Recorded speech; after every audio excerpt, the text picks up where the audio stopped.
Hi everyone. In the previous video we have seen how we can configure the production plan for the calculation of OE. In this video I will be showing you the configuration of OE connector and OE related interpreter which we have to do. In this case of for calculation of OE you do not have to add the device model configuration. So I'll show you how you have to configure the OE related connector. So for this you need to log in to your Internet of Things cloud service. The URL of that service is as I have highlighted. So in order to configure the connector you can always refer to my previous videos in which I have demonstrated how to configure a connector. So I'll show you how the configuration of OE connector looks like. So you can click on menu button, then on in devices you need to click on connectors. So this shows the list of the connectors which you have configured. Now we need to check the configuration of OE connector which we have specially configured for the OE calculation. So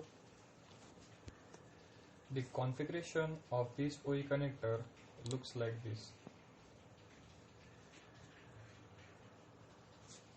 So name is OE connector, type is HTTP server, description you can keep as same as name, scale factor should be 1, then HTTP server URL will look like this and have OE connector at the end. This will be by default configured once you name the connector. In this case I have configured the name as OE connector, but if you have or you wish to configure it with some other name, you can go for it. So in the grammar section you will have the JSON request which is only for the OE calculation. So this JSON request includes start time, end time. These two times are epoch times. Then you have to configure product, quantity, bad quantity, factory, production line, routing task, machine, work order number, operation number and resource number. Once you have configured this JSON, you need to validate this JSON. Once you have done that, then you need to do mapping. In the mapping section, you need to select hardware ID and then select attribute and machine. So once you have configured this, you can click on OK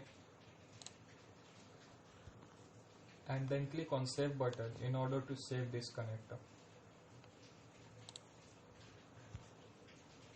Once you have configured this connector, you need to configure the interpreter for the OE.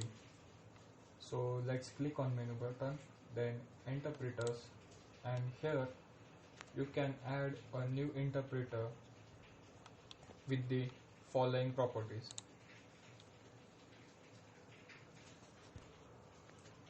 You can configure the name of the interpreter as you wish. In my case, I have configured it as OE interpret, and in the description I have copied the same name. And in selection criteria, I have selected the attribute and then connector name, which should be equals to OE connector, as this is the connector name which we have configured specially for the OE. Below this you have device model. You need to select the device model which is available in the Oracle list as production monitoring production output. This device model is by default created by the Oracle in order to calculate OE. So you need to select this device model. After this you need to add the grammar. So the grammar will have the JSON request as we have configured for the connector. So it will again have start name, start time, end time, product, quantity, bad quantity, factory, production line, routing task, machine, work order number, operation number, resource number. Once you validate this JSON request, you will automatically get the map which is shown in this figure or on this page. So once this is done, you can click on save button and then save the interpreter as well. So in this way you can configure your interpreter as well. Here we do not have to configure a new device model for OE calculation. We are going to use the by default device model which is made available by the Oracle, that is production monitoring production output. With this we have configured all the things which are related to OE.